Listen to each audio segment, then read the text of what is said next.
Cordless yard tools are everywhere right now, and most of them are overpriced junk.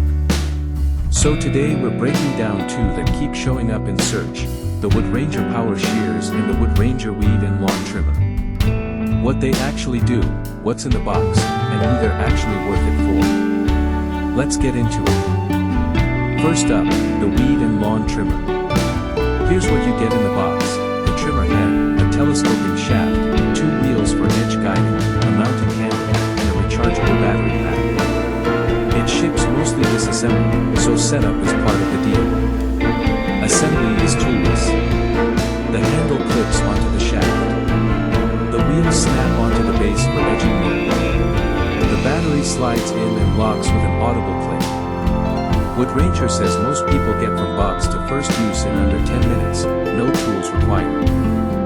The cutting head takes 2 blade types, a plastic string-style blade for light grass, and a metal blade for tougher weeds and overgrowth. You rotate the head between a straight trim position and an edging position, and the guide wheels keep the line straight along walkways and beds.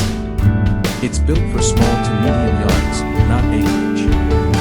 This is what it looks like doing the job it's designed for: trimming grass edges, cutting back overgrowth along the guardrail, and working the metal blade through thicker wood. Cordless means no gas, no extension cord, no wheels.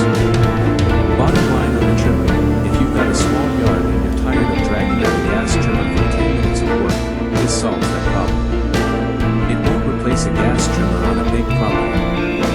Links in the description if you want to check current pricing. Second tool, the Wood Ranger Power Shears. This one's built for a different job: pruning branches, deadheading, and pretty much anything you'd normally reach for hand pruners for. It's a 24-volt cordless design, one-handed operation, with a safety lock on the trigger so it doesn't fire accidentally in your bag or your hand. The blade opens and closes with the trigger, no manual squeezing required, which matters if you're doing this for more than 5 minutes at a time. If pruning has ever left your hand cramped after 20 minutes, this is the category of tool that fixes that. It's not going to take down a tree branch, but for gardening shrub work, it's doing a real job, not a gimmick. Links in the description for this one too. That's both tools. If you want more of these breakdowns before you buy, subscribe, we're doing this every week. See you in the next one.